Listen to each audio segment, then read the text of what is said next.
Once again, I welcome you, class 12 students, in a video lecture on Sardar Vallabhbhai Patel and his contribution in integration of Indian state.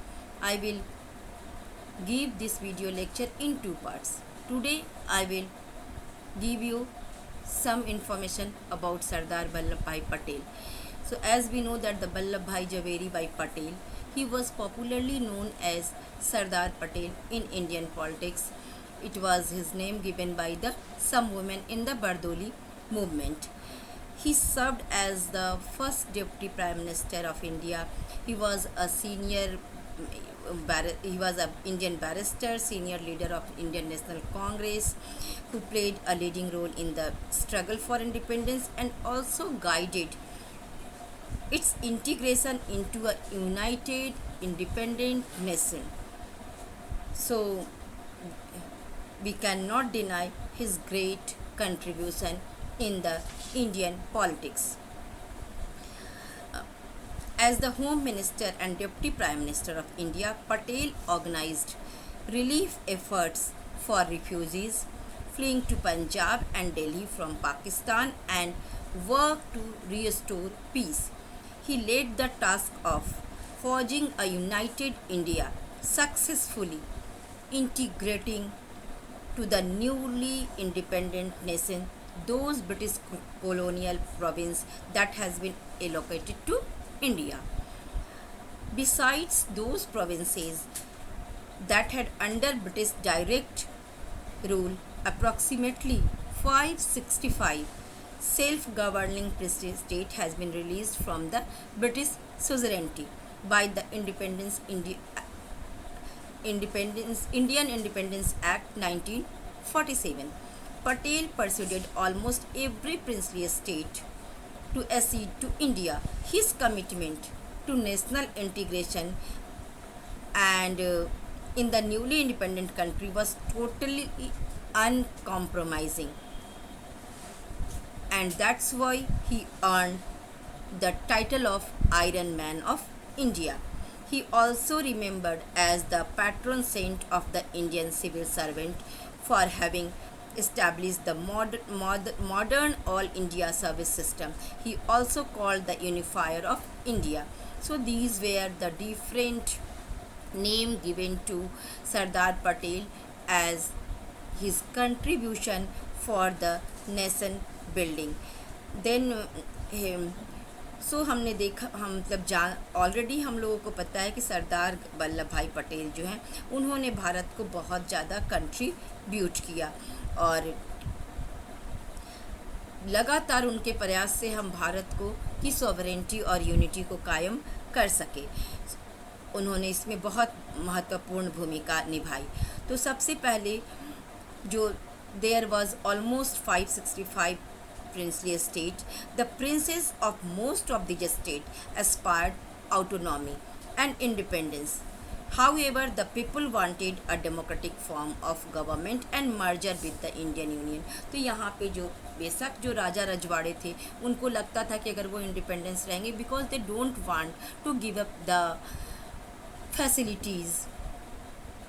That's why उनको लगता था कि हम independence रहे, पर लोग जो थे वो they wants to merge with the Indian union because हम we know that in the monarchy we can not find all the monarch is can be accountable to the people. That's why people were willing to merge with Indian Union.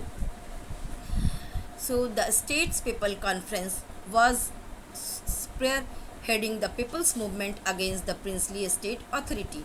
Sardar Patel had gone about the process of integrating these princely states into Indian Union in two phases. In first phases, he appealed to all princes to sign the standstill agreement with the Indian Union. So what was this standstill agreement? As per this agreement, the defense, external affairs and communication were surrendered to the Indian government. By 15 August 1947, all princely states joined the Indian Union except Hyderabad, Junagadh and Jammu and Kashmir. In return for signing the agreement, we had little bit problem from the Jodhpur and Travancore also, but they signed, returned the signing agreement. The states were offered privy purse and played a crucial role. uh, privy purse and additional privilege, मतलब उनको insure किया गया कि you will get some privilege, आपको कुछ privilege दिया जाएगा ताकि जो प्रिंसली स्टेट है उनको मनाया जा सके इस बात के लिए कि वो इंडियन यूनियन में शामिल होना स्वीकार कर ले. Lord Mountbatten also played a crucial role in this regard.